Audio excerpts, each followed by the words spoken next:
Kinumpirma ni Bulacan Governor Wilhelmino C. Alvarado sa Balitang Central Luzon na sisimula na sa buwan ng Mayo ang rehabilitasyon ng Angat Dam. Pero gaano nga ba kahaba ang kasaysayan ng Angat Dam bago nabigyang pansin ang rehabilitasyon? Taong 1961 nang magsimula ang konstruksyon para sa Angat River Hydroelectric Power Plant o AREP. Kabilang dito ang kontrata para sa konstruksyon ng dam, spillway tunnels, powerhouse at power facilities na ipinagkaloob sa kontraktor na Paul Hardman Philippine Incorporated para sa kabuuang 72 million pesos. Ang AREP ang kauna-unahang proyekto sa Pilipinas kung saan pinagsama-sama ang paglikha ng kuryente, patubig sa mga bukirin at inuming tubig at maging flood control. Taong 1968 nang opisyal na paganahin ang Angat Hydroelectric Power Plant. Sa loob ng 45 taon, ang Angat Dam ang siyang nagsusupply ng mahigit sa 70% ng inuming tubig sa Metro Manila. Habang ang Angat River Hydroelectric Power Plant ang nagbibigay ng irigasyon sa mahigit 30,000 magsasaka sa Bulacan at Pampanga. Pero nagsimulang mangamba ang mga Bulakenyo nang makitaan ng lamat ang Angat Dam. Taong 1993, inihayag ng Philippine Institute of Volcanology and Seismology o PHIVOLCS na dinadaanan ng Marikina West Valley Fault Line ang Angat Dam. Dahil dito, nasa panganib umano ng matinding pagbaha ang mga Bulakenyo at mga karatig lalawigan kung tatama ang 7.5 magnitude na lindol. Mayo ng taong 2012, nakumpleto ang feasibility study ng Tocquin and Taylor International o TNT at Engineering Development Corporation of the Philippines o EDCOP na mga consultancy companies. Kabilang sa rekomendasyon ng dalawang kumpanya ay ang agarang rehabilitasyon ng Angat Dam.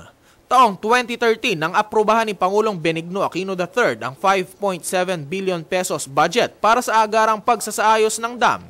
Setyembre nitong nakaraang taon nang ipagkaloob sa Korean Water Resource Corporation o K-Water ang privatization ng AREP at pangangasiwa sa pagsasaayos at rehabilitasyon ng Angat Dam. Ang K-Water ay isang Korean company na nakakuha ng kontrata para pamahalaan ang bahagi ng 218 megawatt ng AREP. Ang AREP ay ang bahagi ng Angat Dam na ginagamit sa paglikha ng kuryente. Ang San Miguel Corporation ay ang Philippine partner ng K-Water sa pangangasiwa ng AREP. 60% ng kita ay mapupunta sa San Miguel habang 40% naman sa K-Water. Ito ay naaayon sa batas ng bansa. At para makatiyak na magiging matibay ang Angat Dam pagkatapos ng rehabilitasyon ay gagamitin umano ng K-Water ang naging resulta ng pag-aaral sa Angat Dam. Hopefully, mga middle of this year, mga May, masimula na ang strengthening of Angat Dam, presuming na yung feasibility study, iyon na rin ang pagbabasihan ng Korean Corporation plus the grupo nila Ramon Ang. 5.7 allocated yon, so pwede silang maglabas na gagamitin din sa proyekto namang in support of the strengthening kasi marami pa yan eh. Okay, sa madalit sabi, may pera para dyan. Naging savings yan.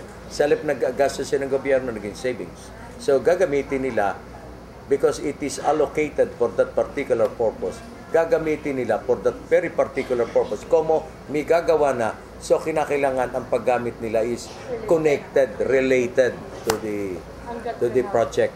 Ayon pa kay Alvarado, kasama umano sa 5.7 billion pesos na budget para sa rehabilitasyon ng LiDAR operation para tukuyin ang mga flood-prone areas malapit sa Angat. Kasama rin sa aayusin ang Bustos Dam. May kasama rong more or less mga 200 to 300 dredging. So, magkakaroon yon. Plus, yung wall protection of the river. Pagkakalooban ng 830 million yung NIA, sila ang magpapabidding at sila ang magpapagawa to replace the brittle rubber dam of Bustos.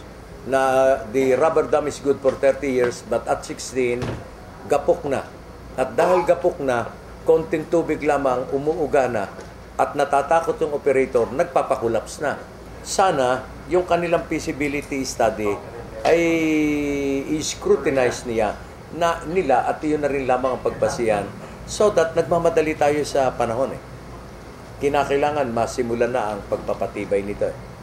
Ako po si Joshua Lansangan, alerto, alisto sa pagbabalita.